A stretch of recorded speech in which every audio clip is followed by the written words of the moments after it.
A team of 5 workers, 1 operator and 4 ground workers, were preparing to unload a pipe truck, carrying 5 lengths of 36-inch diameter pipe into a stockpile. With the truck parked and staged for unloading, 2 ground workers finished removing the tie-down straps and remained on the opposite side of the load, rolling up the tie-down straps out of sight of the operator.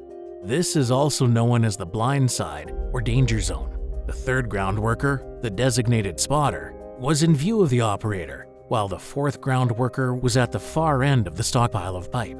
The designated spotter determined all personnel were clear of the danger zone and gave the operator the signal to begin offloading the pipe.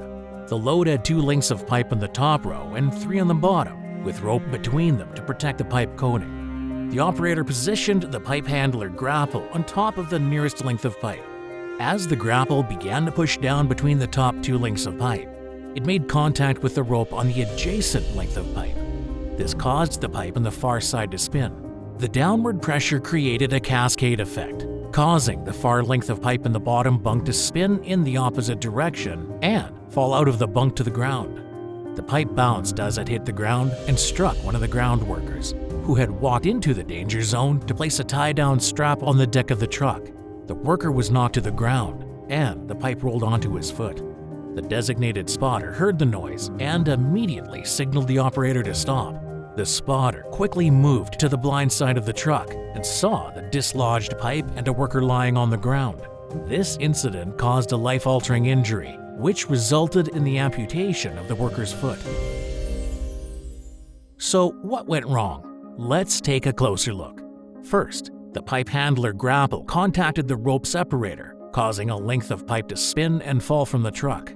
Workers must visually inspect the load for rope separators to ensure they are not located at the lift point prior to commencing the unloading process.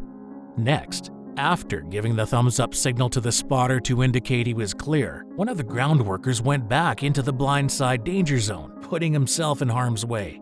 Before loading or unloading pipe, clearly identify and mark the danger zone, and put up safety barriers to ensure no workers enter when lifting operations are in progress. All workers are responsible for each other's safety. We all have the responsibility to stop anyone from entering danger zones.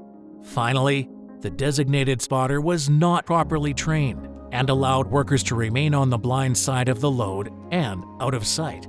Designated spotters must be trained and competent. The supervisor must review and sign off on the spotter's competency. The designated spotters must not allow workers to be positioned on the blind side, which is within the danger zone. If a worker enters the danger zone, all workers have a responsibility to stop work immediately. Recognizing the importance of visual inspections to identify hazards, identifying and clearly marking danger zones, and ensuring no one enters them. Good communication during the job is key. Verify spotters are trained and competent. It's easy to become complacent with routine work, and this incident reminds us to be aware and responsible for the safety of everyone on the work site.